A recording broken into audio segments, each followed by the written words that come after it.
प्रतिदिन अगर 1 लोटा जल समर्पित कर रहे हैं, प्रतिदिन शिवालय जा रहे हैं, प्रतिदिन भगवान शंकर की भक्ति कर रहे हैं,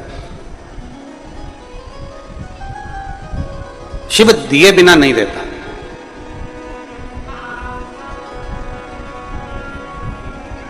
शरीर का सबसे सुंदर आभूषण कौन सा है?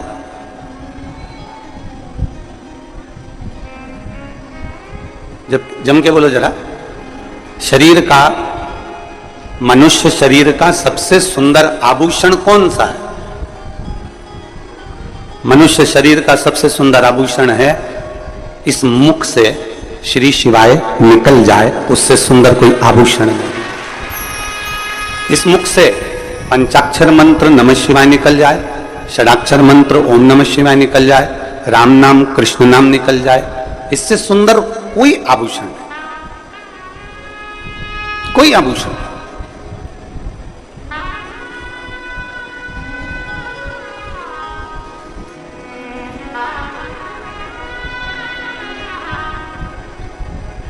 अगर मुख से भगवान का नाम निकल रहा है तो इससे बढ़कर क्या आभूषण होगा?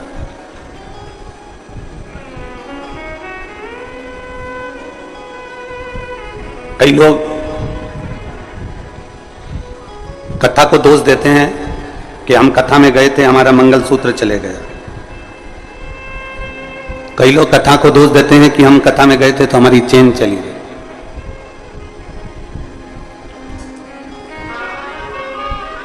कथा कभी तुमसे कही कि तुम सोने की चेन पहन कर आओ? अरे बोलो तो जम के।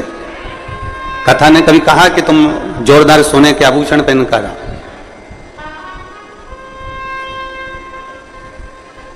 किसी ने कहा कि हमारी चेन चली गई, कोई कहे मंगलसूत्र चले गया, कोई के बैग चले गया, कोई कहे मोबाइल चले गया, पर आज तक ऐसा नहीं मिला जिसने कहा कि कथा सुनते सुनते मेरा दिल चले गया,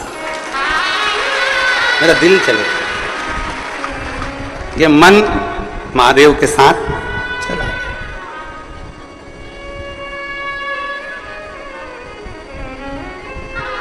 दोष अगर लगाना ही है ना तो तुमको ये दोष लगाना चाहिए कि कथा में मेरा महादेव के साथ मन चलेगा। दोष भी लगाओ तो अच्छा लगाओ, क्या मोबाइल का दोष लगा? पहले के समय में मोबाइल नीचे गिरता था तो उसकी बैटरी बाहर आ जाती थी। अरे बोलो तो जम के, सही है कि गलत है? आज के समय में मोबाइल नीचे गिर जाता है तो जान बाहर आ जाती है।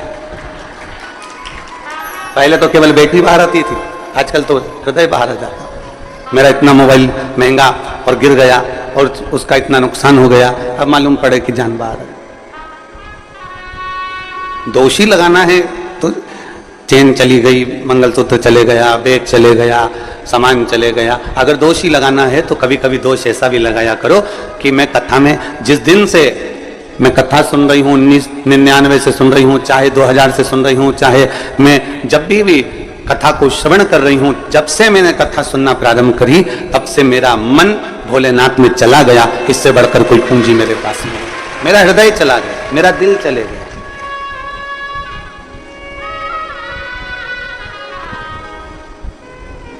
दोष लगाओ, मना नहीं, पर अच्छे दोष लगाओ कि हाँ कुछ गया।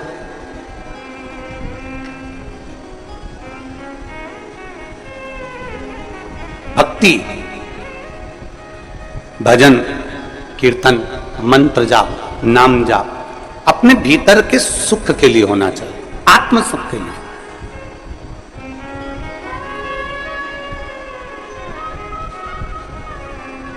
और जब हमारे आत्म सुख का हम विषय देखें, आप में से कोई लोग ऐसे भी बैठे होंगे जो कपड़े सिलते होंगे, कोई दर्जी भी बैठे होंगे जो सिलाई करते होंगे, कई मेरी जीजियां भी कोई ब्लाउज सिल लेती हैं, लहंगा सिल लेती हैं, साड़ी सिल फाल पीको कर लेती हैं, वो भी बैठी होंगी, बहुत सारे लोग बैठे। हम जहाँ वहाँ रहते थे नमक चौराहे पर, तो वहाँ हमारे घर के 3 घर छोड़ के 2-3 टेलरों की दुकान थी, दर्जियों की दुकान 2-3।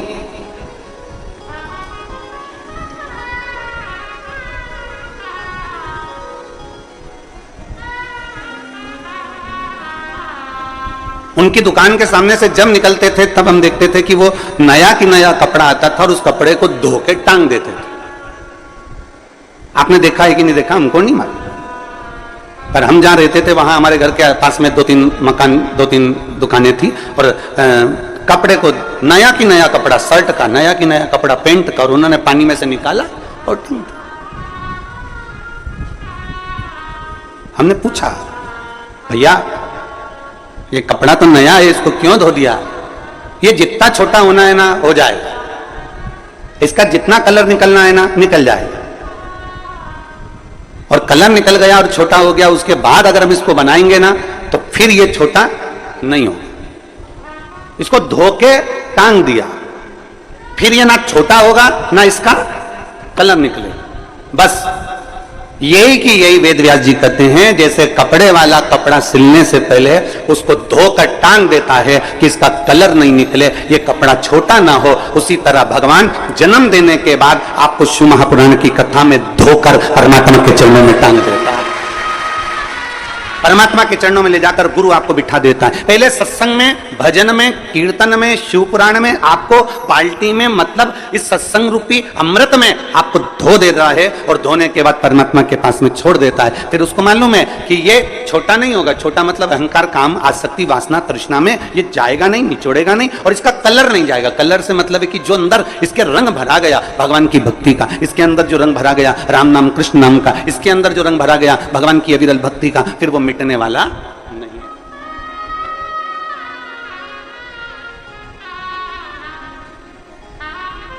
मालवा के संत परम पूज्य श्री कमल किशोर नागर जी महाराज एक भजन गुनगुनाते हैं, बड़ा सुंदर, उनकी वाणी में बड़ा सुंदर लगता है।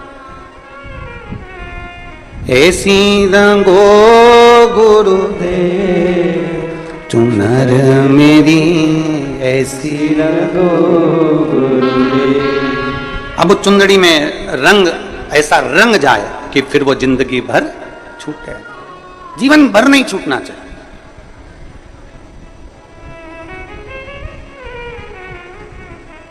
और राम लक्ष्मण भरत शत्रुघ्न हनुमत मेरी चूनर में, राम लक्ष्मण भरत शत्रुघ्न हनुमत मेरी चूनर में, सरयूं जैसी लहरा पाड़े ऐसी रंगो गुरुदेव चुनर मेरी, ऐसी रंगो गुरुदेव। महाराज एक रंग ऐसा रंग जा, और वो रंग साधारण नहीं होना चाहिए। थोड़ी सी धुलाई में अगर रंग निकल जाए तो क्या मतलब था? किसी ने तुमसे कहा क्या होता है शिव जी को जल चढ़ाने से, क्या होता है शंकर जी का जल पीने से, क्या होता है भगवान शंकर की भक्ति करने से, मतलब उतने में तुम्हारा रंग छूट जाए तो बड़ी बेकार बात। कोई तुमको बार बार कह रहा है कि बेलपत्री खाने से क्या होगा, जल चढ़ाने से क्या होगा, शिवलिंग पर जल चढ़ाकर पीने से क्या होगा, कोई ने कहा और तुम्हारा रंग छूट गया, शिव भक्ति छूट गई, तो व्यर्थ है तुम्हारा भजन, व्यर्थ है तुम्हारा कीर्तन, व्यर्थ है नाम।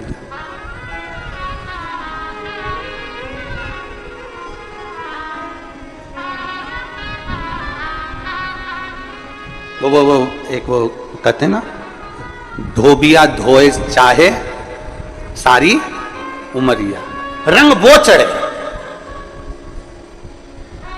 रंग वो चढ़ना चाहिए जो धो धो के परेशान हो जाए तो रंग ना निकले।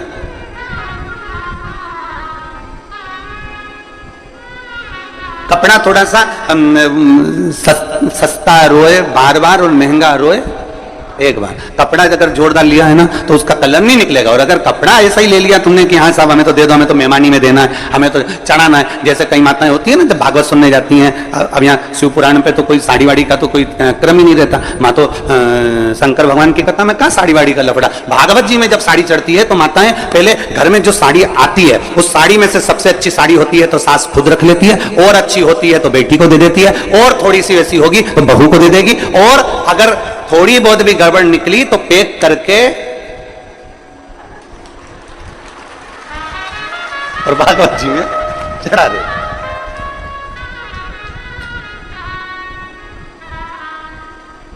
अब इनने बड़े जोरदार पल्लू मल्लू लेके साड़ी चढ़ा तो दी, पर इनके ध्यान में नहीं आया कि तुम इतनी जोरदार जोरदार पहने तो पंडित जी की लुगाई क्या कम पहने।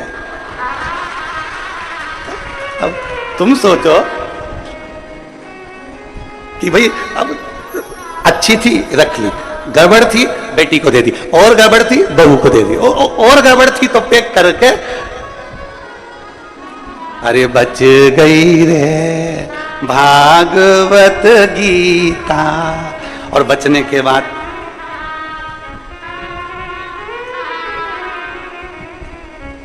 दान का महत्व मालूम है आप लोगों को? दान का महत्व मालूम होना चाहिए।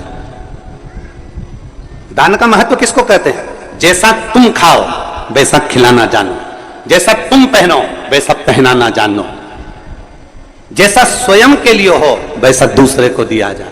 पर आज के जमाने में लोग दान वैसा नहीं करते। आज के जमाने में दान तो ऐसा करते हैं कि घर में जो कबाड़ा है उसको साफ करना है तो किसी को दे दिया जाए, बस वहां से वहां, वहां से वहां, वहां से वहां चलता जाता है ना। इसलिए मेरे शंकर भगवान को वस्त्र तुम्हारा, आभूषण तुम्हारा, तुम्हारी ज्वेलरी, तुम्हारा धन, तुम्हारी दौलत, तुम्हारी संपदा, तुम्हारी सत्ता, तुम्हारा वैभव मेरे शंकर भगवान को नहीं चाहिए। शंकर भगवान को तो रोज एक लोटा जल चाहिए, क्योंकि जल कभी पुराना नहीं होता। जल जब यूज करोगे तब वो ताजा की ताजा है। जल का प्रयोग जब करोगे वो जल जल ही रहेगा। अग्नि, जल, हवा, पृथ्वी, आकाश कभी बासा नहीं होता, कभी बासा नहीं कहलाता। जल भी बासा नहीं कहलाता, जल जल ही रहता है। गंगा जल को तुम 2 साल, 5 साल, 10 साल, 20 साल, 25 साल पुराना गंगा जल भी तुम्हारे घर में रखा है तो बासा नहीं कहलाएगा। तुम्हारे ट्यूबवेल को खुदवाए हुए, तुम्हारे यहाँ कुआं खुदवाए हुए, तुम्हारे यहाँ बावड़ी लगाए हुए, तुमने जो कुंड खुदवाया, कुंडी खुदवाई, तालाब बनवाया, बावड़ी बनवाई, उस कुएं में जो पानी आता है वो कुआं खुदवाए तुम्हारे सालों हो गए, बरसों निकल गए, पर वो कुएं का जल हमेशा ताजा की ताजा ही कहलाता है। कभी भी पृथ्वी बासी नहीं कहलाती, हवा बासी नहीं कहलाती, जलवासी नहीं कहलाता, अग्निवासी नहीं कहलाता, आकाशवासी नहीं कहलाता। ये सब ताजे की ताजे हैं। इसका प्रयोग जब करोगे, तुम्हारे शरीर में ऑक्सीजन की कमी हो रही है, तुमने तुरंत वायु का प्रयोग करा, ताजा की ताजा है। शिव जी को तुमने जल चढ़ाया, जैसा भी तुम्हारे घर में जल था, जिस भाव में तुम्हारे यहाँ रखा हुआ था, जैसा रखा हुआ था वैसा एक लोटा लेकर शिव जी के पास पहुंच गए। शंकर भगवान ने ये नहीं कहा कि जल बासी है कि ताजा है। दुनिया के लोगों को तुम्हारा लोटा काला दिख रहा है, क्योंकि तांबे का लोटा काला जल्दी हो जाता है। दुनिया के लोग कह देंगे बताओ कैसी है, एक लोटा लेकर आती है वो भी गंदा की गंदा है, काला की काला है। परमात्मा तुम्हारे लोटे को कभी नहीं देखता, परमात्मा ये शरीर कभी नहीं देखता, परमात्मा उसका अंदर का जल देखता है, परमात्मा शरीर के अंदर का मन देखता है। वो जल देखता है और मन देखता है, उसे लोटे से कोई मतलब नहीं, उसे शरीर से मतलब नहीं कि तुम कितने सुंदर हो। उसको शरीर से मतलब नहीं कि तुम्हारी सुंदरता कितनी है, तुम कौन हो, उसको शरीर से कोई। तुम कितने करोड़पति हो, कितने अरबपति हो, कितने वैभवपति हो, तुम दुनिया के कितने बड़े भी करोड़पति बन जाओ, पर कितने बड़े भी सेठ बन जाओ, शंकर भगवान रहते हैं शमशान में, जहां सबकी शान सम है, उसका नाम सम शान है, वहां सब बराबर हैं। पैसे वाला व्यक्ति मरकर जाता है वो भी राख का ढेर बन जाता है, और गरीब व्यक्ति मरकर जाता है वो भी राख का ढेर बन जाता है। पैसे वाला जाता है तो वो भी सफेद चादर में जाता है, गरीब जाता है वो भी सफेद चादर में जाता है। पैसे वाला जाता है वो भी बांस पर बांबू पर जाता है, गरीब भी जाता है तो बांस पर बांबू पर जाता है। अमीर भी जाएगा तो कंधे पर जाएगा, भले उसके यहाँ कितनी भी BMW खड़ी हो, भले उसके घर में कितनी बड़ी बड़ी गाड़ियां खड़ी हो, कितने बड़े बड़े भी उसके पास में ड्राइवर खड़े हो, पर आखिरी सवारी तो कंधा ही होता है। चाहे वह पैसे वाला मरे चाहे गरीब मरे, गाड़ियां सब दरवाजे पर खड़ी की खड़ी रह जाती है। अंत समय परमात्मा के द्वार पर जाना पड़ता है। शिव का दरवाजा है ही ऐसा, शंकर की चौखट है ही ऐसी, शिव का द्वार है ही ऐसा, जहां सबकी शान सम है, उसका नाम सम शान है। वहां कोई बड़ा नहीं, कोई छोटा नहीं, जो आया उसकी दृष्टि में सब बराबर हैं। बस वो तो तुम्हारे ऊपर का सुंदरता नहीं देखता, आप कितने अच्छे कपड़े पहने हो उससे मेरे शंकर जी को कोई मतलब नहीं है, आपने क्या पहना मेरे बाबा को उससे कोई मतलब नहीं है, आपका लोटा कैसा हो रहा है मेरे बाबा को उससे कोई मतलब नहीं है। बाबा तो ये कहता है कि तेरे लोटे में जो जल है मुझे उससे मतलब है, और तेरी इस काया के अंदर जो तेरा मन है मुझे उससे मतलब है, बाकी का किसी चीज से मुझे मतलब नहीं।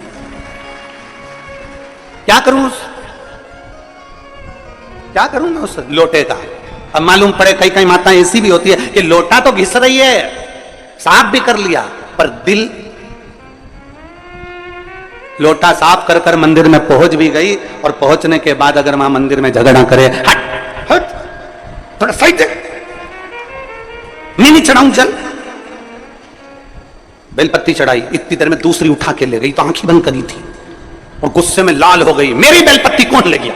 आस पास देखा, अब बता, लोटा तो तूने बहुत घिसा था पर दिल नहीं घिस पाई। अरे सोचना था तेरे को, हो सकता है तुझसे ज्यादा जरूरत किसी दूसरे को तेरी बेलपत्री की थी, इसलिए लेकर चली। लोटा घिसने से क्या होगा, दिल भी तो घिसो, मन तो साफ करो, क्लीन करो, थोड़ा मन निर्मल करिए। और मैंने तेरे ही भरोसे बाबा तेरे ही भरोसे हवा बिच उड़ती जावांगी, बाबा डोर हटो छड़ी ना कटी जावांगी।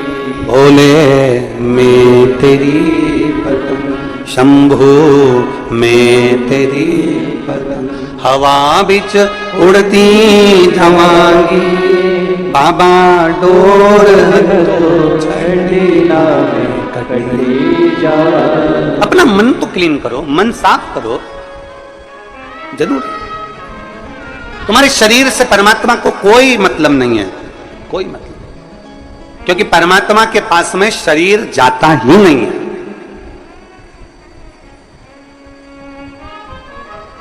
तुम्हारे कोई रिश्तेदार मरे हो और उनका शरीर ऊपर गया हो तो बता देना। जिसने खूब बादाम खाई हो, हर हफ्ते ब्यूटी पार्लर गई हो, शरीर भी ऊपर नहीं गया। गया? अरे बोलो तो जम के नहीं, शरीर से मतलब ही नहीं उसको कि तुम्हारा शरीर तुम कितना सुंदर रख रहे हो, उससे कोई मतलब नहीं है। उसको तो मतलब है निर्मल मन सो मोहि पावा मोहि छल छिद्र कपट ना भावा।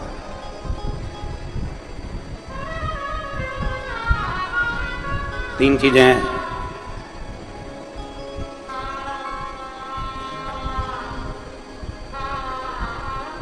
तीन चीजें,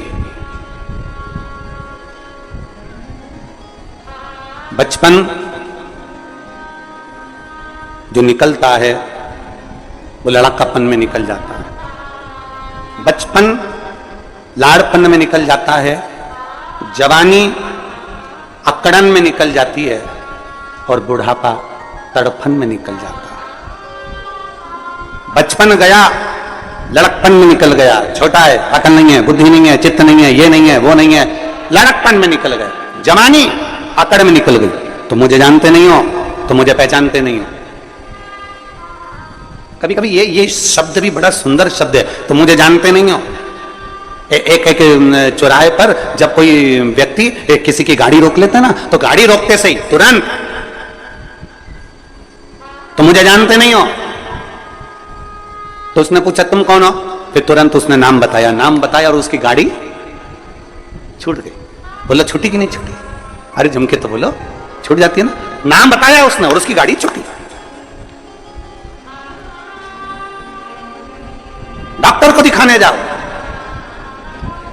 और भीड़ बहुत लग रही हो, फिर नंबर देने वाले से कहे तुम हमें जानते नहीं हो, फिर नाम बताया, नंबर जल्दी लगा कि नहीं लगा? बोलो जम के तो बोलो, लग गया।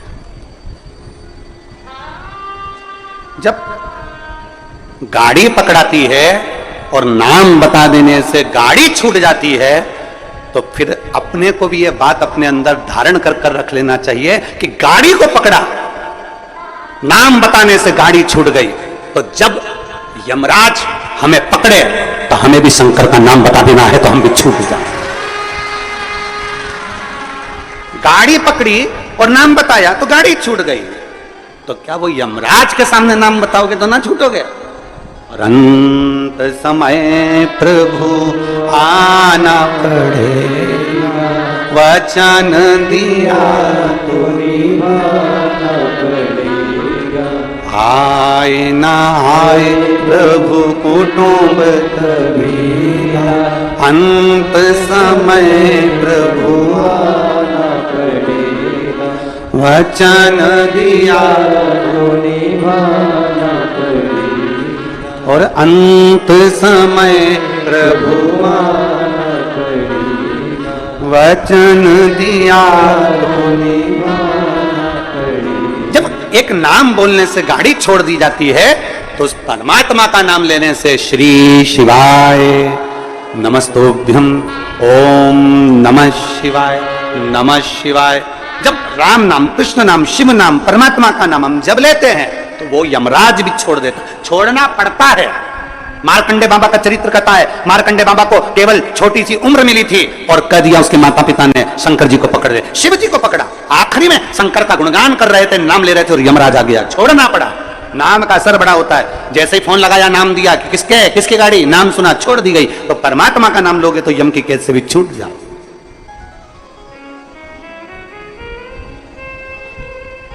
बस नाम की मूलता को पहचान। इसलिए तो तुलसीदास बाबा ने अपने सुंदर वचनों में लिखा, तुलसीदास जी ने अपने वचनों में कहा, कलियुग केवल, जम के बोलो जरा, कलियुग केवल नाम धारा। नाम, उन्होंने कलियुग में यह नहीं कहा कि राम धारा की, कृष्ण धारा की, शिव धारा की, यह धारा। उन्होंने कहा कलियुग केवल नाम धारा। तुम्हारी मर्जी पड़े तो राम बोलो, तुम्हारी मर्जी पड़े कृष्ण बोलो, तुम्हारी मर्जी पड़े शिव बोलो, तुम्हारी मर्जी पड़े दत्त बोलो, तुम्हारी मर्जी पड़े देवी बोलो, तुम्हारी मर्जी पड़े कुल देवता का नाम लो, तुम्हारा जो मन पड़े वो नाम लो। और कलियुग में नाम जरूर लो, क्योंकि कलियुग का सार तत्व केवल नाम से है, परमात्मा के भजन से। ले आओ जरूर नाम। अब आपको हम नाम कहां लेते, कहां?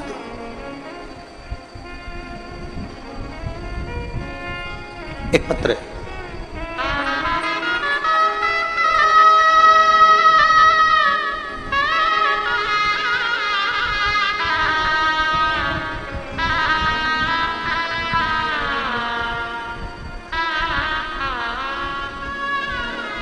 मेरा नाम विमलेश पांडे, मैं कस्बा बेबर की रहने वाली हूं, जिला मैनपुरी, उत्तर प्रदेश की हूं। मेरा मोबाइल नंबर ये है, कहीं बैठी हो तो हाथ हिला सकती हैं। मेरा नाम विमलेश पांडे, मैं कस्बा बेबर की रहने वाली हूं, जिला मैनपुरी, उत्तर प्रदेश।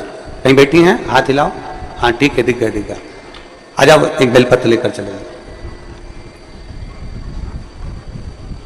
मेरे पति की आंखों की रोशनी चली गई 2023 में।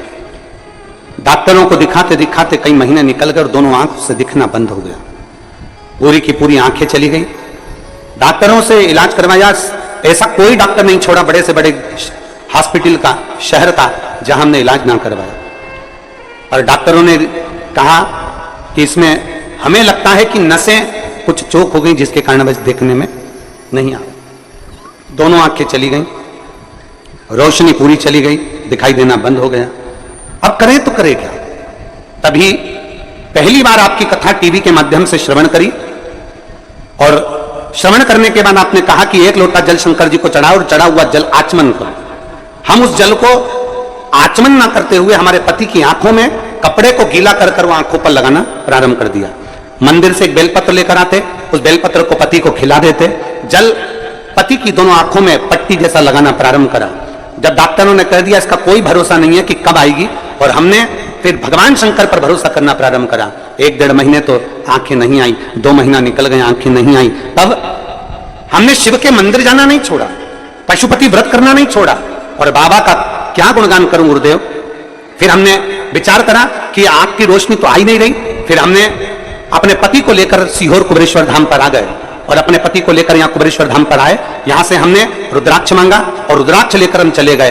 तांबे के कलश में उसको गलाते, शिव जी को जल चढ़ाते, और रुद्राक्ष का जल अपने पति को पिलाते और आंखों में लगाना प्रारंभ करा। आज मेरे पति की ये 2024 में आंखें वापिस आ गई। मैं बाबा को धन्यवाद देने के लिए आई हूं। ये शिव तत्व है, एक शिव और शिव की उदारता।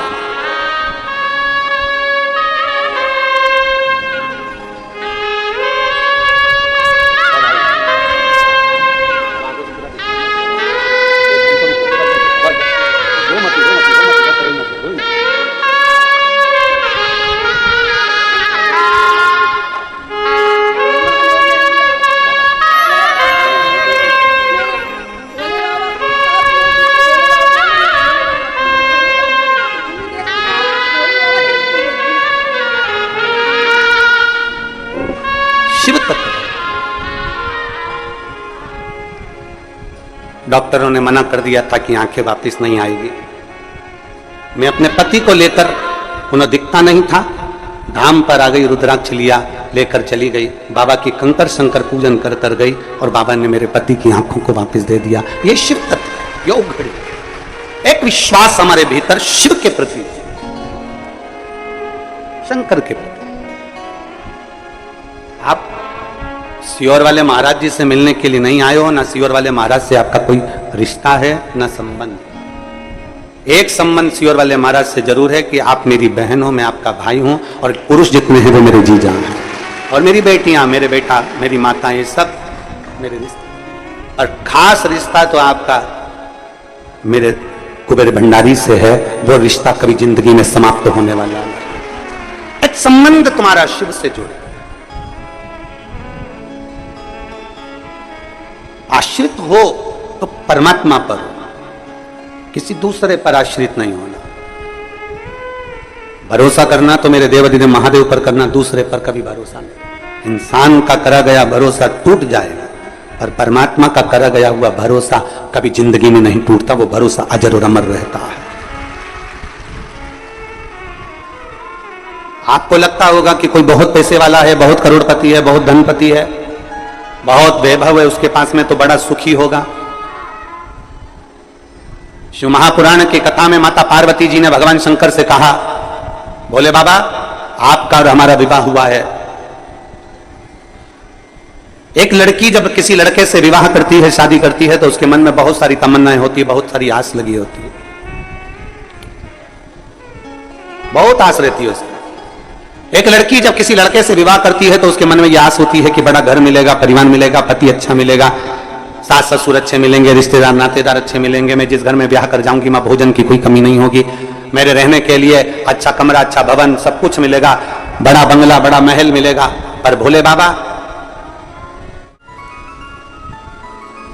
आपकी अर्धांगिनी माता पार्वती जी करें, आपकी अर्धांगिनी विवाह कर कर आई, नंदी पर चढ़कर अपने पिता का सारा ठाट छोड़कर, हिमालय राज का पूरा वैभव छोड़कर, हिमालय राज का पूरा ठाट छोड़कर, हिमालय राज के घर की पूरी पूंजी छोड़कर, हिमालय राज के घर का पूरा वैभव छोड़कर, ये बेटी हिमालय राज की आपके साथ में विवाह कर कर यहां आई। पर आपके यहां तो कोई ठाट है ही नहीं, आपके यहां तो कोई सुविधा है ही नहीं, आपके यहां तो यही शमशान पड़ा हुआ है, खुली जमीन पड़ी हुई है, बस जहां कैलाश पड़ा हुआ है, पूरे कैलाश में जहां चाहो वहां रह लो, किसी कंदरा में प्रवेश कर जाओ, किसी गुफा में जाकर भोजन कर लो, कंदमूल फल मिल जाए तो पा लीजिए और आराम से अपना आनंद पाइए। पूछा मेरे भोलेनाथ ने, पार्वती क्या चाहती हो, तुम चाहती क्या हो? पार्वती जी ने कहा, प्रभु कोई सुविधा तो होना चाहिए ना, तुम सारे तीर्थ में जाओ, वहां पर बहुत सुविधा देखना, सारे तीर्थों में बहुत सुविधा देखना, एसी का रूम मिल जाए, अच्छा पलंग मिल जाए, अच्छी गादी मिल जाए, अच्छा कमरा मिल जाए, अच्छी व्यवस्था मिल जाए, अच्छा भोजन मिल जाए, अच्छे से अच्छा सामान मिल जाए, हम जब मंदिर में दर्शन करने जाएं तो हमारा वीआईपी दर्शन हो जाए, हम जब पहुंचे तो मंदिरों में हमारा ये आनंदमय कोई आए और हमारा हाथ पकड़कर हमको दर्शन कराए। सब मंदिरों में तुम्हारे लिए वीआईपी व्यवस्था हो सकती है, सारे तीर्थों में तुम्हारे लिए वीआईपी व्यवस्था हो सकती है, सारी सुविधा तुम्हें वहां मिल सकती है। और कुबेरेश्वर धाम जब भी आना तो यह मत सोच कर आना कि यहां सारी सुविधा मिलेगी, क्योंकि जहां सुविधा होती है वही दुविधा होती है, यहां सुविधा है जैसी वैसे प्राप्त हो जाती है। अधिक सुविधा में दुविधा होती है।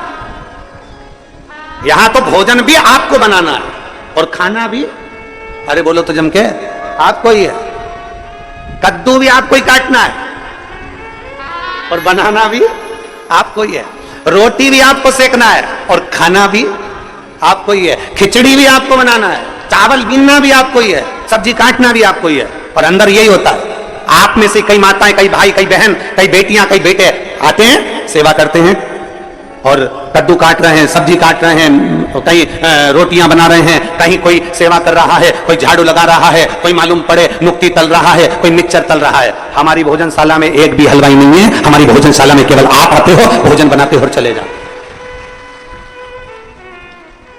जितने हो आप आते हो, भोजन बनाते हो, चले जाते हो। आप में से कोई बाहर से आता है, वो कह देता है कि हम भोजन बनाना जानते हैं, उनको बिठा देते हैं कि तुम नुक्ती तल लो। आप में से कोई आके कहता है हम तलना जानते, तो उसको मिक्सचर बनाने बिठा देते हैं। हम तो बाबा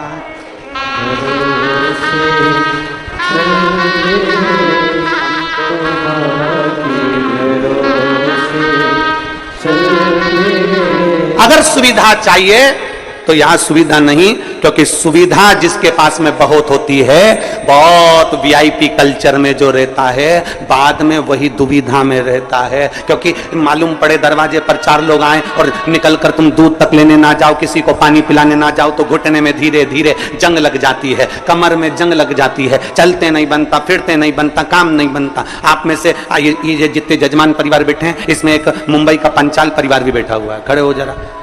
ये दोनों ऐसे जजमान हैं कि जब से कुबेरेश्वर बाबा के धाम से जुड़े हैं, एक भी कथा ऐसी नहीं निकली जिसमें ये यजमान नहीं बने कुबेरेश्वर धाम के।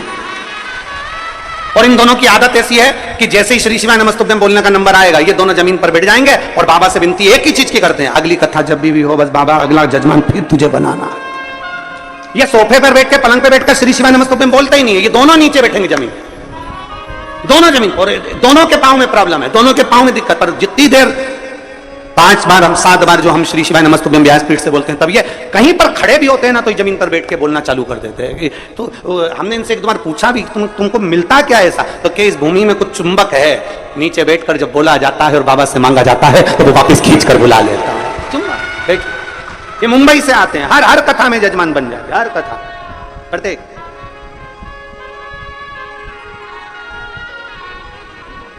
यहां सुविधा नहीं है। जिसको बहुत सारा राजसी ठाट चाहिए तो वो अपने घर से, अगर किसी को लगता हो कि हाँ हमको ये वीआईपी व्यवस्था चाहिए, तो अपने घर से एक बढ़िया गाड़ी तैयार करे, उसमें पूरी व्यवस्था लेकर पहुंचे। पर बाबा के यहाँ पर तो केवल एक चीज मिलती है, यहाँ कंकर और शंकर के सिवा कुछ नहीं मिलेगा। केवल कंकर शंकर, केवल कंकर शंकर। जमीन पर सोगे, अपनी पन्नी बिछाओ, अपनी दरी बिछाओ, अपना ओढ़ो, अपना सो, क्योंकि आपका अपना ये कथा का पंडाल नहीं होता, ये कथा का पंडाल नहीं है। जब आप बाबा के धाम पर कथा सुनने के लिए आते हो, तो हम तो ये मानते हैं कि जैसे कोई पूर्व के समय में तीर्थ करने जाते थे, अपनी दरी, अपना सामान, अपना बर्तन लेकर जाते थे और बैठकर तीर्थ करते थे, बस बाबा के धाम में वैसे आओ, अपना तीर्थ करो, अपना आनंद करो, बाबा से गुणगान गाओ और बाबा से प्रार्थना करो और चले जाओ। फिर वो धीरे धीरे धीरे धीरे धीरे धीरे तुमको कैसे बुलाएगा, कितने ठाठ से बुलाएगा, ये उसके ऊपर निर्भर कर, कितने ठाट से बुलाएगा ये उसके। जैसे भी आदरणीय विधायक महोदय कह रहे थे, पहले हम आए ट्रेन से, ऑटो से, फिर बस से, फिर गाड़ी से, फिर बाबा ने कृपा कर बुलाया। ये शिव भक्ति है। वो कैसे बुलाएगा वो आपके ऊपर निर्भर करता है। आप में से कई माताएं ऐसी बैठी है जो एक बार नहीं कई बार बाबा के धाम आ चुकी, हर 2-3 महीने में आ जाती, हर 1 महीने में पहुंच जाती, बाबा के धाम पर आकर अपनी सेवा करी, चाकरी करी, झाड़ू लगाया, पोछा लगाया, बर्तन भांडा साफ करा और बाबा से विनती करी, हम तो बाबा के सुविधा में दुविधा। आप जितनी सुविधा में रहोगे उतनी दुविधा में रहोगे, जितनी सुविधा में रहोगे। तुम देखो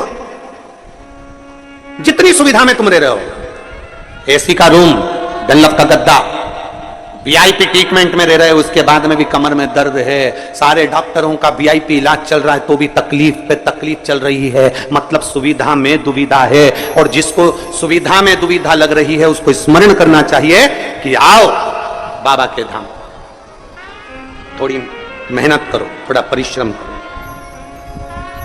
नहीं ना। और जब हम बाबा के धाम में आकर थोड़ा सा परिश्रम करते हैं, बाबा से अपने दिल की बात कहीं बैठकर 108 बार श्री शिवाय नमस्तुभ्यम जब हम कहते हैं, बाबा उसको स्वीकार कर लेते हैं। एक पत्र है,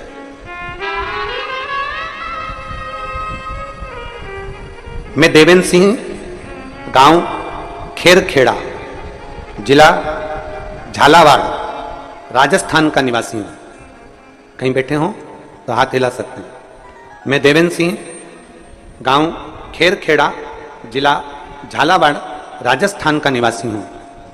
दोनों हाथ हिला दो एक बार। आ जाओ, एक बेलपत्र लेकर चले जाना, आ जाइए।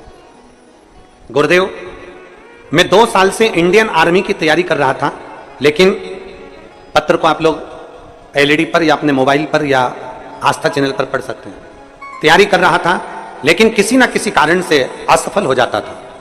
फिर मुझे अपने परिवार वालों ने कहा कि सब भोले बाबा पर छोड़ दे, वो जरूर सुनेंगे, तू मन लगाकर मेहनत कर, क्योंकि गुरुजी कहे कि मेहनत तुझे करना है, परिश्रम तुझे करना है, मन लगाकर मेहनत कर और सब बाबा पर छोड़ दे।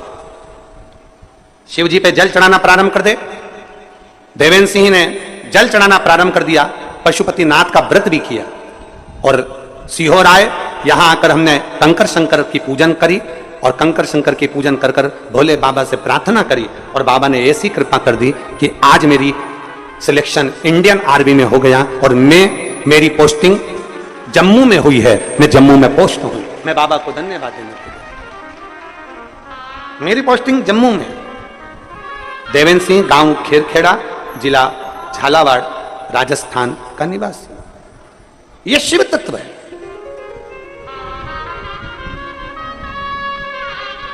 बस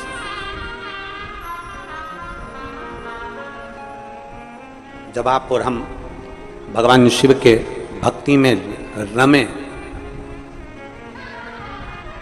जब आप और हम भगवान शंकर की अविरल भक्ति में रमे, जो महापुराण की कथा कहती है, उस समय पर हमारे भीतर, हमारे मन में संशय नहीं होना चाहिए।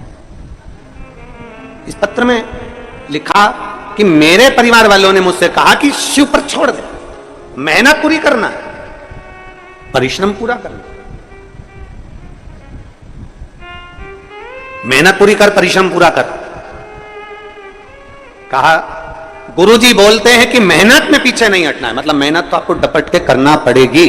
और फिर निवेदन है जो हमने परसों की कथा में कहा था, खांसी हमें चली है तो खांसना हमें पड़ेगा, छींक हमें आई है तो छींकना हमें पड़ेगा, कष्ट हमें आया है तो भोगना हमें पड़ेगा। उसी तरह आपको अगर दुख है तो मेरे बाबा का गुणगान भी आपको करना पड़ेगा, आपकी मेहनत के साथ करना पड़ेगा, आपके परिश्रम के साथ। वो कल परसों 2 दिन पहले बोला था, थोड़ी मेहनत हाथ की, बाकी कृपा भोले नाथ।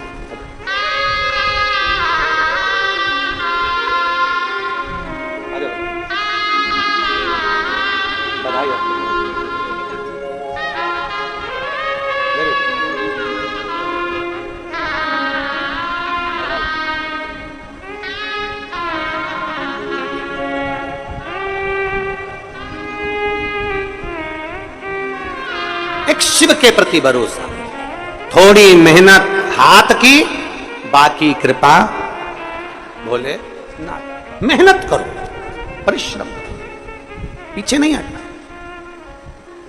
कोई तुमसे कह दे कि तेरे बस का नहीं है, कोई तुमसे कह दे कि तू नहीं कर सकता, कोई कह दे तुमसे कि तेरी गवर्नमेंट जॉब नहीं लगेगी, कोई तुमसे कह दे कि तेरा इंटरव्यू में तू पास नहीं होगा, कोई तुमसे कह दे कि तू इस सब्जेक्ट में नहीं निकल सकता, कोई तुमसे कह दे कि तू सीए नहीं बन सकता, तब उसको एक बार शिव महापुराण की कथा सुनने का मौका देना और उससे कहना कि इतनी मेहनत कर, दुनिया की चुनौती को अपने दिल में रख और चुनौती को दिल में रखकर उसको उस मेहनत के बल पर आगे बढ़कर नौकरी लगाकर अपनी मेहनत कर। कैसे नहीं होगा जी, कैसे नहीं? हार किसकी होती है? जो मेहनत ही नहीं करता। हार किसकी है? जो मेहनत ही नहीं करता। दुकान खोल कर बैठ गया, उसके बाद मन ही नहीं लग रहा क्योंकि इसमें व्यापार अच्छा नहीं चलेगा, व्यापार अच्छा नहीं चल रहा, व्यापार अच्छा नहीं चल रहा, क्योंकि तेरी रुचि नहीं है ना, तो उसमें संघर्ष ही नहीं कर रहा, तो उसमें मेहनत ही नहीं कर रहा।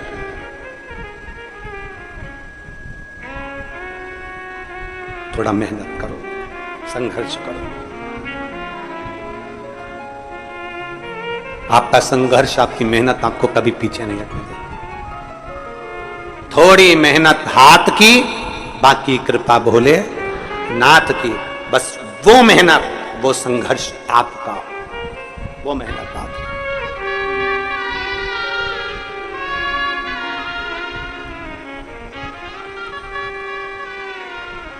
और महाराज, जब हम पूर्ण भरोसे के साथ में देवाधिदेव महादेव की भक्ति में रम जाते हैं, पूर्ण भरोसे के साथ, हम पूर्ण विश्वास के साथ में भगवान शंकर की अविरल भक्ति में जब हम रमते हैं, हमारे ऊपर शिव की दृष्टि पड़ती ही है, शंकर की दृष्टि पड़ेगी।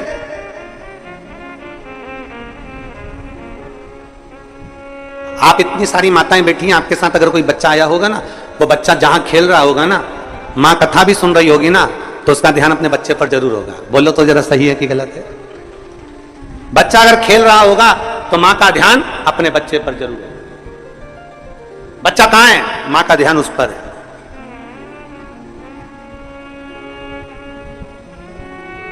अपने बच्चे पर मां का ध्यान बना रहता है, अपने बच्चे पर पिता का ध्यान बना रहता है, उसी तरह एक लोटा जल चढ़ाने वाले पर मेरे शंकर का ध्यान बना रहता है, बना रहता है। आप शिव के मंदिर में एक लोटा जल चढ़ाने जा रहे हो, शंकर का ध्यान आप पर है, भगवान शंकर का ध्यान आप पर। आप शिव कथा सुन रहे हो, भगवान शंकर का ध्यान आप पर है। सबसे बड़ी भक्ति कौन सी है? मां शबरी अम्बा ने पूछ लिया राम जी से, नवदा भक्ति में सर्वश्रेष्ठ भक्ति कौन सी, नवदा भक्ति में सबसे प्रबल भक्ति कौन सी, नवदा भक्ति में सबसे श्रेष्ठ भक्ति कौन सी है? तो भगवान राम ने कह दिया श्रवणम। नवदा भक्ति में सबसे बड़ी भक्ति है भगवान की कथा को सुनना। जब हम कथा सुनते हैं, परमात्मा कानों के रास्ते से दिल में जाकर बैठ जाता है, हमारा विश्वास पक्का हो जाता है और हमारा दुख अपने आप मिट जाता है। श्रवणम सबसे प्रबल भक्ति है, श्रवणम। सारी भक्तियों में श्रेष्ठ भक्ति है श्रवण करना, सुन लेना। और आज के जमाने में सुनने की तो आदत नहीं है महाराज। आज के जमाने में सास कहती है हम किसी की नहीं सुनेंगे, बहू कह देती है हम भी किसी की नहीं सुनेंगे, बेटा कह देता है मैं किसी की नहीं सुनूंगा, बाप कह देता है मैं किसी की नहीं सुनूंगा, भाई कह देता है मैं किसी की नहीं सुनूंगा, पोता पोती कह देते हैं हम किसी की नहीं सुनेंगे। तो क्या सीवर वाला महाराज सुनेगा?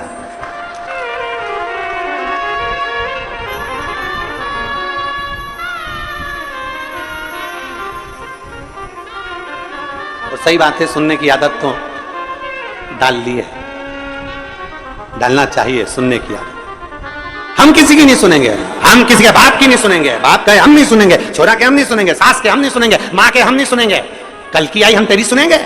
और सास के मैं किसी की नहीं सुनूं, बेटा के मैं नहीं सुनूं, पोता के मैं नहीं सुनूं, पोती के मैं नहीं सुनूं, कौन सुनेगा? आज के समय में कोई सुनना नहीं चाहता। तो यहाँ राम जी कह रहे हैं सबरी अम्बा को सर्वप्रथम भक्ति, सबसे श्रेष्ठ भक्ति, सारी भक्तियों में श्रेष्ठ भक्ति है श्रवणम। कथा को सुनना, बातों को सुनना, श्रवण करना और अपने अंदर उतारना, ये श्रेष्ठ भक्ति है। जिसने कथा को सुनना प्रारंभ कर दिया, जिसने कथा में दिल लगाना प्रारंभ कर दिया, कथा को सुनते सुनते उसके अंदर विश्वास पक्का हो गया, तो उसके अंदर इतना विल पावर आ जाता है, इतना बल आ जाता है कि वो आखिरी में जीत ही जाता है, वो हारता नहीं।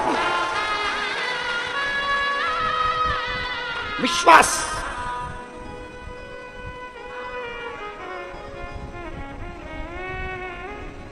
सुनो, और बहुत अच्छा लगता है। देखिए, सुनने में जो सुख है ना, वो कहीं सुख नहीं है, श्रवण करने अंदर विश्वास की जागरूकता उत्पन्न होती है। और हम तो साधुवाद देते हैं, कई कई कथाएं जब कहीं जाते हैं, कोई बुलाता है और वहां जब कथाओं में पहुंचते हैं तो इतना शोरगुल होता है, उस कथाओं में इतना शोरगुल होता है। जब कोई बुलाता है हम कथा में जाएं तो इतना शोरगुल होता है। पर आप लोगों को मैं नमन करता हूं कि लाखों की भीड़ आती है। अभी भी देख लो, 1 2 3 पंडाल खच्च भरे, उसके बाद भी एक सुई भी गिर जाए तो मालूम पड़ जाए, इतने साइलेंट होकर आप लोग कथा को श्रवण करते हो, इतने साइलेंट होकर आप कथा का रसपान ग्रहण करते हो, इतने एकदम शांत, एकदम शांत। श्रवणम, सुनो।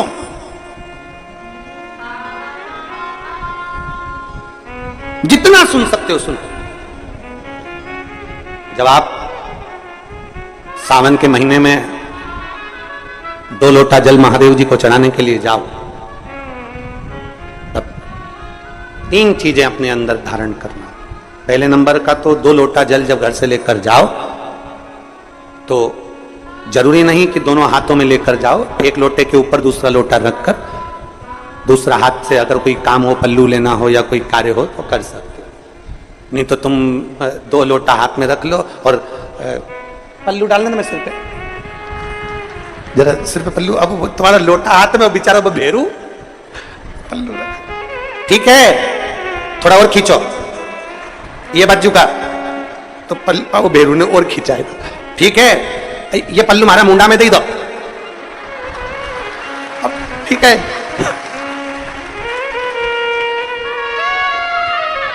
और थोड़ी दूर चली और याद आ गया, ओ बाप, इतने में भेरू ने कहा क्या हो गया, क्या हुआ? हमारे फूल माला की पन्नी तो ही रह गई, जरा उठाओ उठाओ जरा,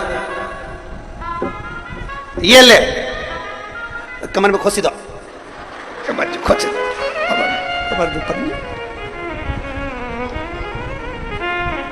और कैलाश पर्वत पे जाके रहूंगी भोले को अपना। अब पति भी के अच्छा शंकर हुआ और अच्छा जल हुआ। निवेदन है, अगर 2 लोटा हाथ में ना तो एक के ऊपर एक लोटा रखकर भगवान की भक्ति धारण करते हुए 3 चीजों में एक चीज जल 2 लोटा, दूसरा श्री शिवाय नमस्तुभ्यम का जाप पूरे सावन के महीने में से कम 5 दिन ऐसे निकालना कि बेलपत्री के पेड़ की छांव में बैठकर हम श्री शिवाय नमस्तुभ्यम की कम से कम 1 माला जरूर कर लें, जरूर। और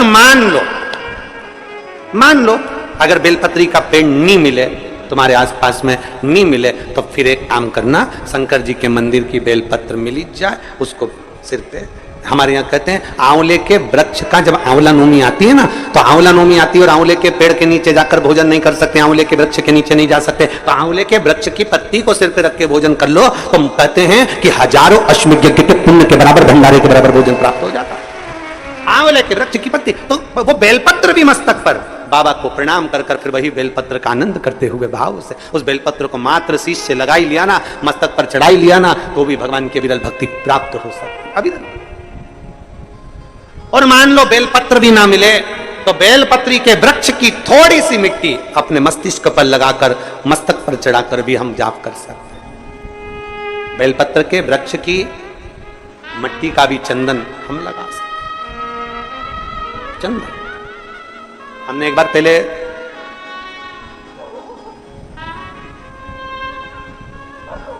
दो 2019 में एक बात कही थी, आपके स्मरण में है कि नहीं वो पता नहीं हमको, पर हमने कहा था कि मान लो यदि कोई बहुत ज्यादा कार्य अटक रहा हो, बहुत ज्यादा कार्य अगर अड़ रहा हो, तो बेलपत्री के वृक्ष के नीचे की मिट्टी का भी अगर तिलक रोज लगाकर आप अपने कार्य के प्रति जाओगे, तो 15 या 20 दिन में या 1 महीने में वो कार्य पूर्ण होता है। ये बेलपत्री के वृक्ष की मिट्टी चंदन के बराबर, चंदन। 3 कार्य में से एक कार्य बाबा को 2 लोटा जल, दूसरा कार्य बेलपत्री के वृक्ष के नीचे बैठकर भगवान शिव की मंत्र जाप करना, और तीसरा कार्य सावन के महीने में प्रयास करना कि एक वृक्ष बेलपत्री का जरूर लगाना, जो वृक्ष बढ़ सके और आने वाली पीढ़ी के लिए आनंद। बेलपत्र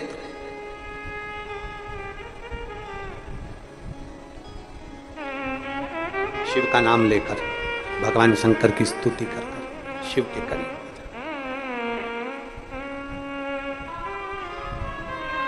शिव को समर्पित कर, भाव से ये भाव रखकर लगाना कि हम जिंदा हैं तो बेलपत्री का पत्ता, बेलपत्र हम भगवान शिव को चढ़ा रहे हैं, बेलपत्र हम शंकर को चढ़ा रहे हैं। जब हम नहीं रहेंगे तब वो बेलपत्र का पौधा जब बड़ा हो जाएगा तो उस बेलपत्र को कोई शिव पर चढ़ाएगा। हमारे मरने के बाद भी हमारी बेलपत्र शंकर को चढ़ती रहेगी और हमारा कल्याण होता रहेगा। समर्पित कर बाबा को समर्पित। 3 चीजें, एक सावन के महीने में 2 लोटा, जम के बोलो जरा, जल, सारी समस्या का हल। दूसरा बेलपत्र के वृक्ष के नीचे श्री शिवाय नमस्तुभ्यम, या पंचाक्षर मंत्र नमः शिवाय, या षडाक्षर मंत्र ओम नमः शिवाय। परंतु पुरुष और स्त्री दोनों पंचाक्षर और षडाक्षर मंत्र को जरा समझना। अगर पुरुष नमः शिवाय ओम नमः शिवाय मंत्र का जाप कर रहा है तो पुरुष सीधे चालू करेगा षडाक्षर मंत्र से, ओम नमः शिवाय ओम नमः शिवाय। पर स्त्री जब भी मंत्र का जाप करेगी तो पंचाक्षर से चालू कर कर षडाक्षर पर पहुंचेगी। कहां से चालू करेगी? हमने पहले भी कथा में बताया। कहां से? जम के बोलिए जरा, नमः शिवाय, फिर बाद में षडाक्षर पर आएगी ओम नमः शिवाय। नमः शिवाय, ओम नमः शिवाय, नमः शिवाय, ओम नमः शिवाय, नमः शिवाय, ओम नमः शिवाय, नमः शिवाय, ओम नमः शिवाय। पुरुष ओम नमः शिवाय, ओम नमः शिवाय, ओम नमः शिवाय जप सकता, पर स्त्री पंचाक्षर से चालू कर षडाक्षर पर पहुंचेगी और पुरुष षडाक्षर से चालू कर देगा। ओम नमः शिवाय, ओम नमः शिवाय, ओम नमः शिवाय, ओम नमः शिवाय, ओम नमः शिवाय, ये पुरुष चालू कर दिया। पर स्त्री जब जपेगी नमः शिवाय, ओम नमः शिवाय, ओम नमः शिवाय, ओम नमः शिवाय, पंचाक्षर से चालू करा। कहां से चालू करा है? फिर से आप लोग एक बार बोल के देख लो, चालू करो बोलना, नमः शिवाय, ओम नमः शिवाय, ओम नमः शिवाय। कहां से चालू करा था? नमः शिवाय से, षडाक्षर तक गए हो। फिर पुरुष ओम नमः शिवाय, नमः शिवाय, ओम नमः शिवाय, नमः शिवाय, ओम नमः शिवाय, पंचाक्षर से षडाक्षर तक। फिर से बोलो एक बार, बोलो चलो, नमः शिवाय, ओम नमः शिवाय, ओम नमः शिवाय, ओम नमः शिवाय, नमः शिवाय, ओम नमः शिवाय, पंचाक्षर से षडाक्षर की ओर।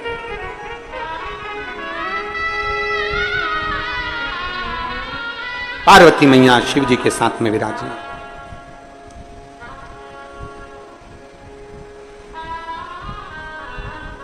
बैठी थी। भगवान शंकर के तेज पुंज गंगा जी के जल में चला जाता और गंगा जी के जल से 6 पुत्र जन्म ले लेते हैं। 6 पुत्र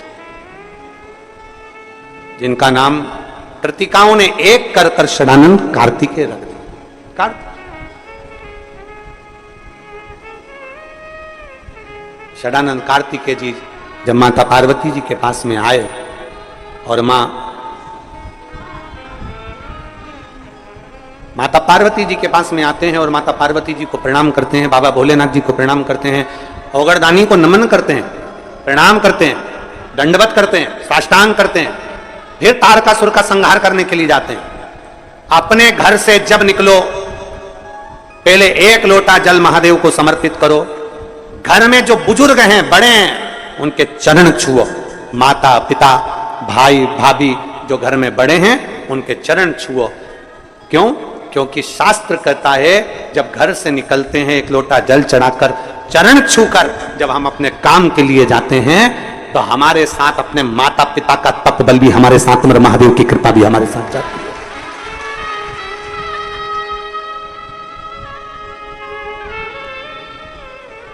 तपबल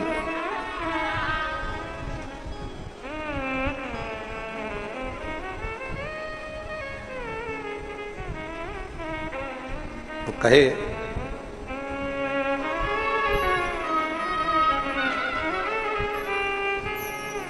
महाराज का संवाद करता है। षडानंद कार्तिकेय जी अपने माता पिता को प्रणाम कर कर तारकासुर का संहार करने के लिए। तारकासुर असुर है पर उसका हृदय शिव में रमा। हमने एक बात पहले कही थी कथा के अंतर्गत कि शंकर का कोई द्रोही नहीं, मेरे शिव जी का कोई दुश्मन नहीं। शंकर भगवान का जो भक्त होता है उसका कोई द्रोही नहीं, शिव का कोई द्रोही नहीं, शंकर का कोई दुश्मन नहीं। कौन द्रोही होगा? क्योंकि तारकासुर ने मांगा क्या था? तारकासुर ने मांगा था केवल ब्रह्मदेव से वर मांगा कि मुझे वर दीजिए, कि वर ऐसा दीजिए कि मैं अगर मरूं तो शंकर जी के पुत्र के द्वारा, शिव जी के बेटे के द्वारा मेरे प्राण छूटे। क्योंकि तारकासुर जानता था कि भोलेनाथ सती माता के बाद में विवाह नहीं करना चाहते थे और मैं चाहता हूं कि मेरा बाबा विवाह जरूर करे।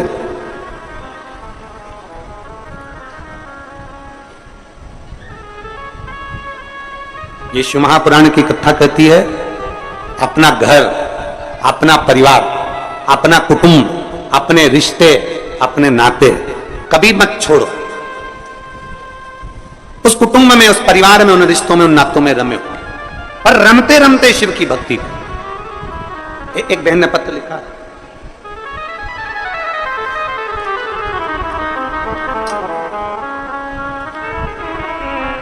मैं नेहा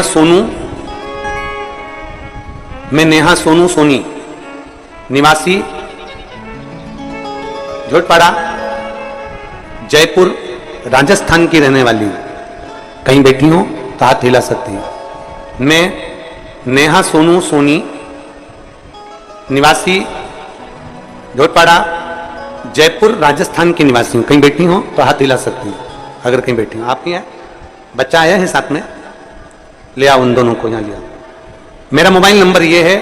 मैं भोले बाबा का क्या गुणगान करूं गुरुदेव। मेरी शादी को हमने इंतजार करा कि संतान अब होगी, 1 साल 2 साल 3 साल 4 साल 5 साल 6 साल 7 साल 8 साल ऐसे इंतजार करते रहे, पर संतान का सुख नहीं हुआ। संतान की सुख की प्राप्ति नहीं हुई क्योंकि डॉक्टरों के हिसाब से मैं कभी मां नहीं बन सकती थी, क्योंकि मेरी ट्यूब ब्लॉक थी और डॉक्टर ने कह दिया था कि तुम कभी संतान प्राप्त नहीं कर सकती, आपके यहां औलाद नहीं हो सकती क्योंकि आपकी ट्यूब ब्लॉक है, आप कभी मां नहीं बन सकती हो। फिर एक दिन मेरी मौसी ने मुझे बताया कि आस्था चैनल पर कोई प्रदीप मिश्रा जी हैं, उनकी कथा आती है। फिर मैंने कथा सुनना प्रारंभ करी और फरवरी 2022 में मैंने कथा सुनी और 13 जुलाई 2022 को हम पहली बार गुरु पूर्णिमा महोत्सव के समय पर सीहोर में आए। 2022 में जब हम सीहोर आए, यहां कंकर शंकर पूजन कर कर गए और रोजाना शंकर जी को 1 लोटा जल चढ़ाना चालू करा। सफेद आंकड़े की जड़ को हमने बांधा, लेकिन हमें कोई फायदा नहीं हुआ।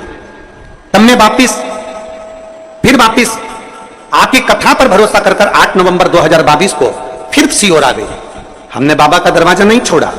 एक बार काम नहीं हुआ, दूसरी बार फिर हम नवंबर के महीने में आ गए और यहां से हम रुद्राक्ष लेकर चले गए। रुद्राक्ष का जल तांबे के कलश में गलाकर पीना प्रारंभ करा और जुलाई 2023 को फिर वापिस हम सीहोर आ गए।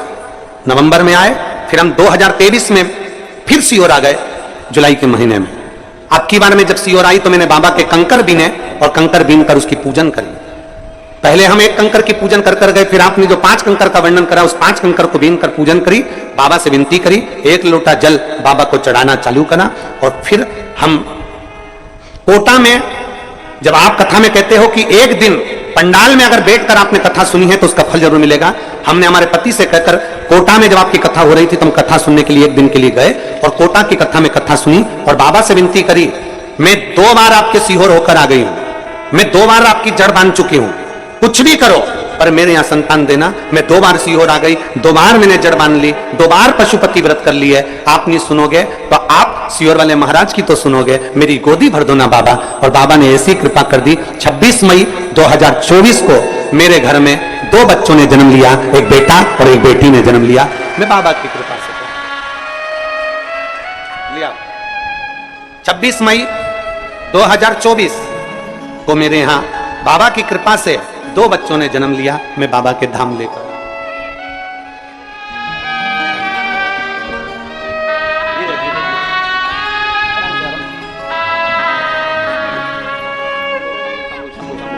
शंभो शंभो शंभो शंभो।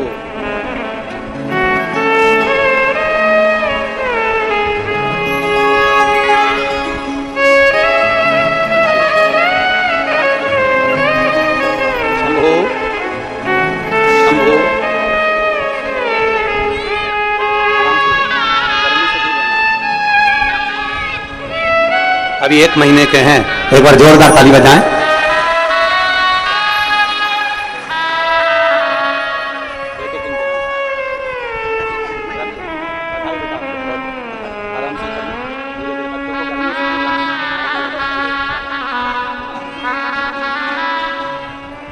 शिव कृपा, बाबा की दया और रिश्ता तेरा मेरा सबसे प्यारा, रिश्ता तेरा मेरा सबसे प्यारा। तू मेरा बाबा, मैं हूँ तेरा लाला, मैं हूँ तेरा लाला। तू मेरा बाबा, मैं हूँ तेरा लाला, मैं हूँ तेरा। 26 मई 2024 को बच्चों का जन्म हुआ। 1-2 महीने के बच्चे हैं और ये बाबा से उसने झगड़ा कर लिया, मैं 2 बार तेरे यहाँ आ गई, 2 बार पशुपति व्रत कर लिया, इसलिए बाबा ने शिव कृपा, शंभु ओघड़ी है, उसकी दया, उसकी कृपा, उसकी दया। कम एक पत्र है,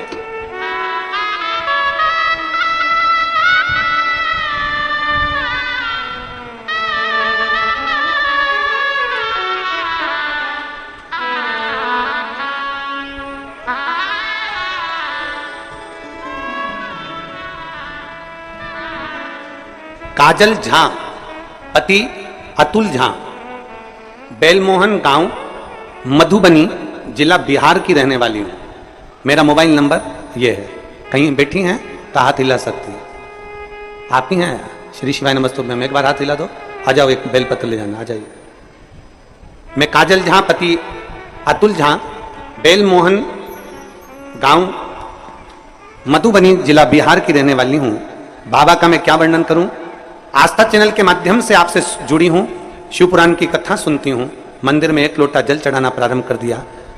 मेरे छोटे भाई का तबीयत बहुत खराब हो गया था, डॉक्टर ने कह दिया था कि इसकी किडनी और लीवर दोनों डैमेज हो चुके हैं, वो काम नहीं कर रहे हैं। डॉक्टर तो यहां तक बोल दिया कि इसकी किडनी और लीवर काम नहीं कर रहे हैं, ये किसी कार्य का नहीं है, आप इसको घर ले जा सकते हो। शरीर पूरा बेकार हो चुका था। 19/9/2023 को उसका शरीर बेकार हुआ। हम लोग घबरा गए, अब करें तो करें क्या। उसी दिन आपकी शिव महापुराण की कथा में आपने काली मिर्च का वर्णन किया और जल चढ़ाने का वर्णन किया। हमने हमारे भाई के लिए घर पर खबर करी और जल चढ़वाना प्रारंभ करा और जल का आचमन और बेलपत्र खिलाना प्रारंभ करा। मैं बाबा का क्या वर्णन करूं गुरुदेव, लोग तो हंस रहे थे, क्या काली मिर्च और जल से क्या किडनी लीवर ठीक हो सकता है? मैं छाती ठोक कर कहती हूं, आज मेरा भाई पूर्ण तरह से ठीक हो गया और उसकी जांचें सब नॉर्मल आ गई। मैं शिव को प्रणाम करने के लिए, एक शिव ओघड़ी, शंभु, शंकर, दयालु, जिसकी भक्ति मूल है, जिसकी भक्ति की मूल है। और खाली ना जाता कोई दर से तुम्हारे, खाली ना जाता कोई दर से तुम्हारे, मैं भी खड़ी हूँ नन्ही बाहें पसारे, अपने हृदय लगा लो, लगा गिरा जा रहा हूँ, उठा लो भोले,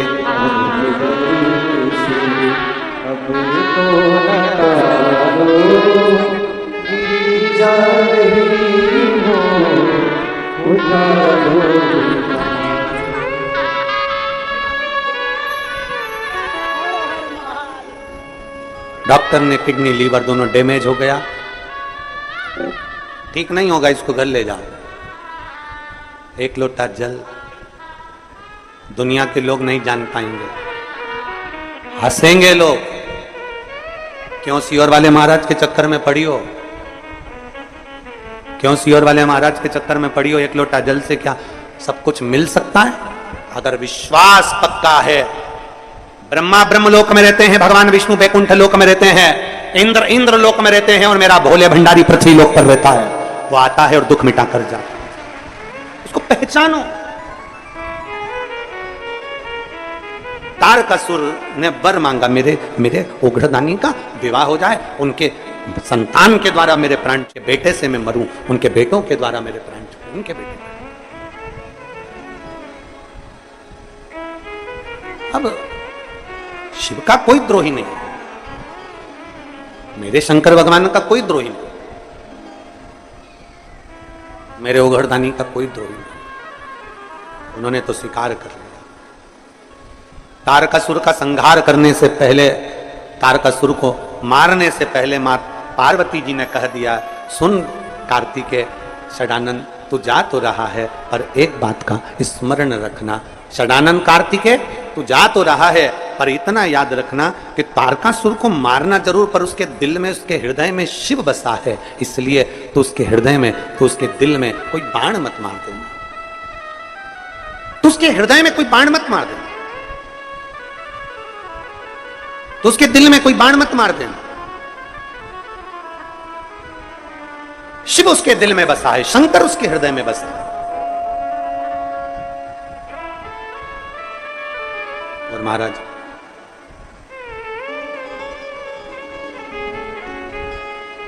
मुख में हो राम नाम, राम सेवा हाथ में, और तू अकेला नाही प्यारे, राम तेरे साथ में। जब हमारे हृदय में, हमारे दिल में, हमारे हृदय चित्त में भगवान समाहित हो जाता है, हमारे हृदय में जब शिव समाहित हो जाता है, तो शिव ही हमारा साथ निभाता है। तारकासुर के दिल में, हृदय में बाण नहीं छोड़ा गया। तारकासुर मरे, प्राण छूटे, 3 पुत्र थे, तारकाक्ष, विदुम्माली, कमलाक्षकी, तीनों बड़े प्रबल, तीनों बड़े वीर, तीनों बड़े प्रबल थे, तीनों।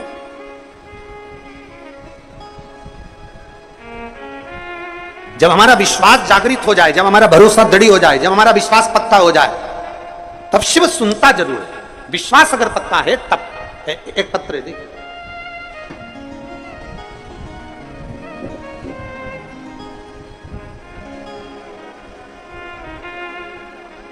मैं काजल जादौन, कोटा राजस्थान से आई हूं। काजल कहीं बैठी हो तो हाथ हिला सकती हैं। मैं काजल जादौन, कोटा राजस्थान से आई हूं गुरुजी। पिछले कई सालों से मैं सीए की तैयारी कर रही थी। कहीं बैठी हैं क्या काजल? अगर कहीं बैठी हो तो हाथ हिला सकती हैं। आप ही हैं? आ जाओ, एक बेलपत्र ले जाना काजल, आ जाओ। पिछले कई सालों से मैं सीए की तैयारी कर रही थी, पर पास नहीं हो पा रही थी। फिर मेरी मम्मी ने मुझे बोला कि तू रोज शंकर जी पे 1 लोटा जल चढ़ाया कर और शिव जी के ऊपर जल चढ़ाना प्रारंभ कर। बाद में रोज मैंने शंकर भगवान पर जल चढ़ाना प्रारंभ करा। पशुपतिनाथ का व्रत किया। आप कहते हो कि किसी भी गमले में पार्थिव शिवलिंग का निर्माण कर लो, उसकी पूजन करो, मैंने वो भी करना प्रारंभ करा। 10 मार्च 2024 को मैं रुद्राक्ष महोत्सव में आ गई और बाबा को इसी कुबेरेश्वर धाम की भूमि पर नमन कर कर गई कि मैंने कई सालों से एग्जाम दे रही हूं पर मैं पास नहीं हो रही। और सियोर वाला महाराज कहता है कि खूब मेहनत करो, इस साल मैं दुगनी मेहनत करूंगी पर पास तुझे करना है। गुरुदेव, मैं बाबा से प्रार्थना कर कर 10 मार्च 2024 को कहकर गई और बाबा से विनती कर कर गई। यही का कंकर उठाकर ले गई और जब एग्जाम आया मैंने खूब मेहनत करी और एक बेलपत्री शहद लगाकर बाबा को चढ़ाकर एग्जाम देने चली गई। बाबा की कृपा से 11 जुलाई 2024 को मेरा सीए कंप्लीट हो गया। मैं बाबा को यहां नमन करने के लिए आई हूं। मैं सीए बन गई, मैं बाबा को प्रणाम करने के लिए। एक पत्र और है, देखिए बेटी, अगर हो तो आ जाना। काजल जादौन, कोटा राजस्थान। एक पत्र और है। मनोज कुमार स्वामी, गांव पलसाना, जिला सीकर, राजस्थान के निवासी हैं। कहीं बैठे हैं? आप ही हैं? आ जाओ, एक बेलपत्र ले जाना, आ जाओ। मनोज जी आए हो आप साथ में? मनोज हाथ हिलाइए, आप आए हैं? मनोज आए? हाँ ठीक है, जाओ बेलपत्र ले जाना। मनोज कुमार स्वामी, गांव पलसाना, जिला सीकर, राजस्थान का निवासी हूं। मेरा मोबाइल नंबर यह है। 7 सालों से सीए की एग्जाम दे रहा था पर मेरा रिजल्ट क्लियर नहीं हो पाया। 9 बार एग्जाम दे चुका हूं पर फिर भी मेरा रिजल्ट क्लियर नहीं हुआ। मैं बड़ा परेशान हो गया एग्जाम दे देकर। पर आखिरी में मेरी माता ने, मेरे परिवार वालों ने कहा कि वो सियोर वाला महाराज कहता है कि मेहनत करोगे फल जरूर मिलेगा। अब की बार मेरे पत्नी सिरसा हरियाणा में आपकी कथा सुनने के लिए गई और बाबा से विनती पंडाल में बैठ कर कर आई कि बाबा ऐसी कृपा कर दो कि मेरे पति का सीए हो जाए और वो पास हो जाए। बाबा ने ऐसी कृपा करी गुरुदेव कि शिव पर 1 लोटा जल चढ़ाना। और जब एग्जाम के लिए गया पूरे टाइम श्री शिवाय नमस्तुभ्यम बोलते हुए गया और एक बेलपत्री शहद लगाकर चढ़ा कर गया।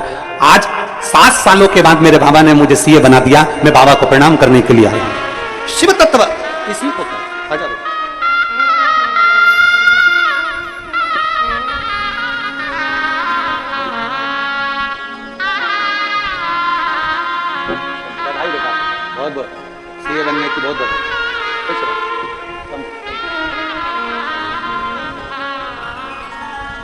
अरे लुटा दिया भंडार, कर दिया मारा। एक विश्वास हमारे भीतर उत्पन्न करें, एक दृढ़ता हमारे भीतर उत्पन्न करें। तारकासुर के 3 बेटे तारकाक्ष, विदुमाली और कमलाक्ष की, तीनों ने उपद्रव मचाना प्रारंभ करा, पर तीनों ने विचार करा यदि हम ज्यादा उपद्रव मचाएंगे तो मारे जाएंगे। तो तीनों ने वर मांगा ब्रह्मदेव से, ब्रह्मा जी से। ब्रह्मा जी से निवेदन किया, हमें वर दीजिए। क्या वर चाहिए?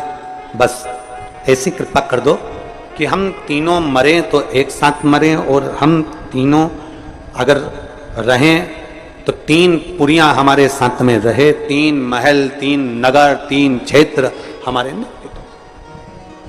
3 क्षेत्र, 3। ब्रह्मा जी ने तथास्तु कर दिया, 3 पुरियों का निर्माण हो गया, 3 नगर बस गए। उन 3 नगर में ये तीनों रहने लगे।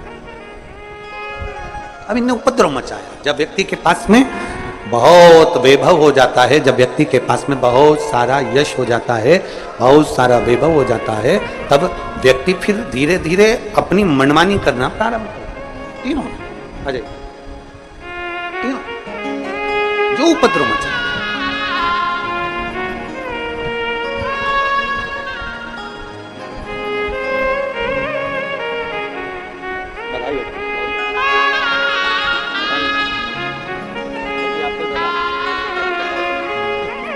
एक बार जोरदार ताली बजाएं बच्चों के लिए। बहुत बहुत साधुवाद।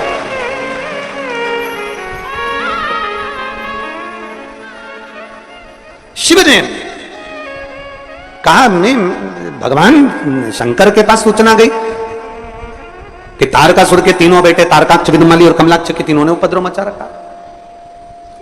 तो ये जाएंगे कैसे, समाप्त कैसे होंगे? कहा, भगवान शिव कहते हैं तुम सारे देवता पशु बन जाओ और मैं तुम्हारा पति बन जाता हूं, मेरा नाम हो जाएगा पशुपति। 3 चीजें हैं शिव महापुराण में। एक पाशुपत्य अस्त्र है, एक पाशुपत्य अस्त्र है, एक पाशुपत्य योग है, और एक पाशुपत्य व्रत है। 3 चीजें। पाशुपत्य योग, पाशुपत्य अस्त्र और पशुपति व्रत। पशुपति अस्त्र को, पाशुपत्य अस्त्र को हम धारण नहीं कर सकते, क्योंकि हम में इतना बल नहीं है कि हम भगवान से पशुपति अस्त्र लेकर जाएं और अपनी रक्षा कर लें। हम में बल नहीं है, हम इतना तप, हम इतनी साधना, हम इतना व्रत नहीं कर सकते। पाशुपत्य योग भी हम नहीं कर सकते। पर संपूर्ण विश्व के कल्याण के लिए शिव महापुराण में एक पशुपति व्रत वर्णन किया गया कि कुछ नहीं कर सकते तो पशुपति व्रत यदि कर लिया तो बाबा सुनता जरूर है, धारण कर ले वे पशुपति व्रत। पशु कितने व्रत होते हैं? कितने दिए लगते हैं? 6। प्रसाद के 3 हिस्से, 5 दिए मंदिर में, 1 दिया अपने घर के दरवाजे। जिस मंदिर में पहला व्रत होता है उसी मंदिर में 5 व्रत होते हैं। व्रत के लिए मंदिर नहीं बदला जाता। दूसरे के घर का पानी पीकर, दूसरे के घर का भोजन कर कर, दूसरे के घर का अन्न खाकर, दूसरे के घर की चाय पीकर, दूसरे के घर का फलाहार कर कर, या दूसरे के घर का अन्न भाग ग्रहण कर कर पशुपति व्रत नहीं होता। जिस दिन आपका पशुपति व्रत है उस दिन अपने ही घर का भोजन, अपने ही घर का पानी, अपने ही घर की चाय, अपने ही घर का पूजन साहित्य, अपने ही घर की सारी सामग्री होना चाहिए। दूसरा व्रत तुम्हारा, आज सोमवार का पशुपति व्रत है, तुम किसी से मिलने चले गए, उसके घर का पानी पिया या उसके घर की चाय पी, व्रत खंडित हो जाता है। उस व्रत का कोई मूलता नहीं। जिस दिन तुम्हारा व्रत है उस दिन पूजन का सामान भी तुम्हारे घर का होना चाहिए, जल भी तुम्हारे घर का होना चाहिए, भोजन भी तुम्हारा, प्रसाद भी घर में। यहां तक कहा गया कि पशुपति व्रत में बाजार का प्रसाद नहीं लाना, घर में मीठा बनाना है। खीर बना लो, हलवा बना लो, तुम्हारी मर्जी पड़े जो बनाओ, मीठा चावल बनाओ, चाहे पुआ बनाओ, तुम्हारी मर्जी पड़े, चाहे तुम मालपुआ बनाओ, चाहे तुम रबड़ी बनाओ, खीर बनाओ, तुम जो बनाओ, पर घर में बनाओ। उतना बनाओ जिसके 3 हिस्से हो जाएं, 2 हिस्से मंदिर में, 1 हिस्सा अपने साथ आ जाए। जब भोजन ग्रहण करो शाम को, वो प्रसाद का जो हिस्सा लेकर आए हो वो पूरा खाओ पहले, फिर प्रसाद लेने के बाद फिर भोजन। पशुपति व्रत में ऐसा वर्णन नहीं है कि तुम नमक नहीं खाओगे या ये नहीं खाओगे या वो नहीं खाओगे। शाम के समय भोजन करना है। अब शाम को भोजन करना है तो पहले भगवान का पूजन कर कर जो प्रसाद लेकर आए हो वही प्रसाद का हिस्सा पहले खाओ, फिर भोजन। बस इतना जरूर याद रखो कि दूसरे के घर का अन्न नहीं, दूसरे के घर जाकर पानी मत पियो, दूसरे के घर जाकर चाय मत पियो। जिस दिन सोमवार का तुम्हारा पशुपति व्रत है उस दिन अपने घर में रहकर भगवान की भक्ति कर कर भाव से पूजन करो। अपने घर की चाय पियो, अपने घर का पानी पियो, मायके का भी नहीं, किसी के घर का नहीं, अपने घर का। अगर मायके का भी हो तो फिर अगला सोमवार कर लो, दूसरा सोमवार कर लो, पर वो सोमवार फिर मान्य नहीं। अगर आपने किसी के घर का भोजन किया है तो फिर वहां पर कुछ शुल्क दो, पैसा दो, उसके बाद वहां से चलो। चाय पिए वहां शुल्क दो, क्योंकि अपने को किसी के घर का भाग ग्रहण कर कर हम अपना भाग पशुपति व्रत का नहीं दे। पशुपति व्रत। अब कई लोग कहते हैं गुरुजी पशुपति व्रत कब चालू करना चाहिए? शिव महापुराण की कथा कहती है शंकर भगवान के पास जाने का कोई समय नहीं है, शंकर भगवान को भजने का कोई समय नहीं है, शंकर भगवान को पुकारने का कोई समय नहीं है। जैसे मौत का कोई समय नहीं होता उसी तरह शंकर का भजन करने का कोई समय नहीं होता। जब तुम्हारा मन कर जाए, जब तुम्हारा दिल कर जाए, जब तुम्हारा इच्छा कर जाए तब तुम पशुपति व्रत प्रारंभ कर सकते हो।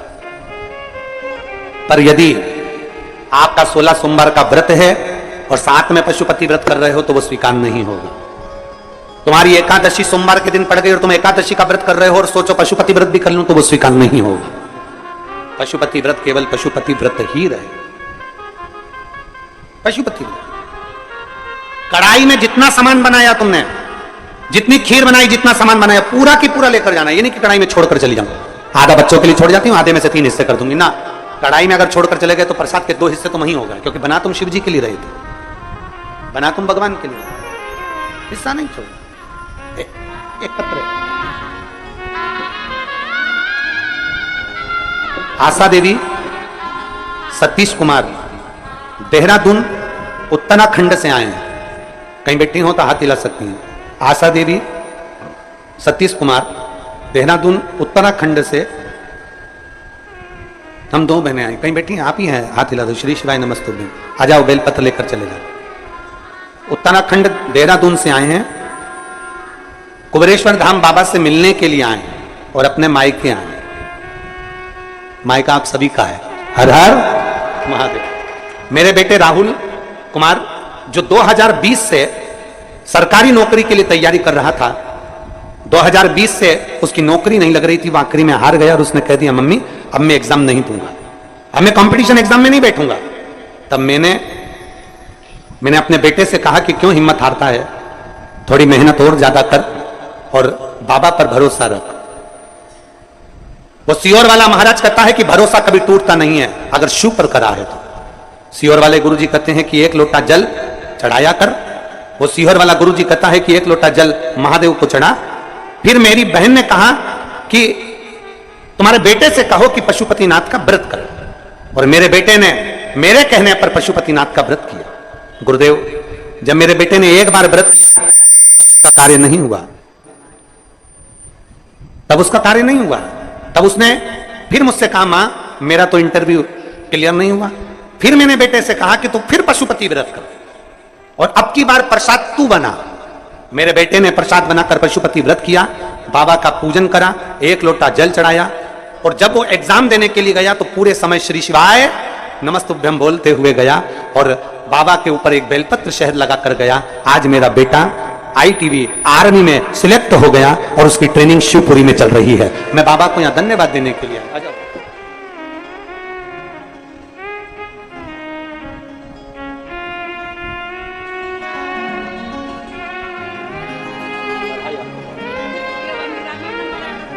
वो कह रही हैं कि 2 सरकारी नौकरी आ गई थी उसकी, एक वन विभाग में भी आ गई और एक उसमें भी आ गई। ये शिव की कृपा है, उसने 2 पशुपति व्रत कर।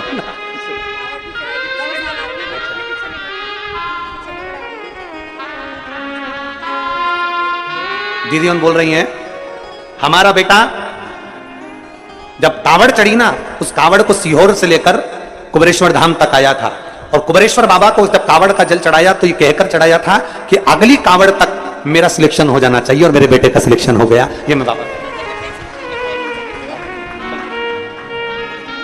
शिव तत्व की शिव तत्व है, वो घड़ी है शिव। और महाराज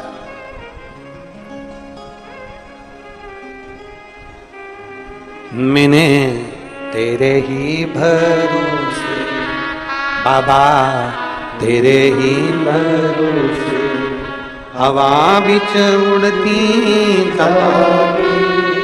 बाबा, डोर हत्थों छड़ी निकटनी जागी।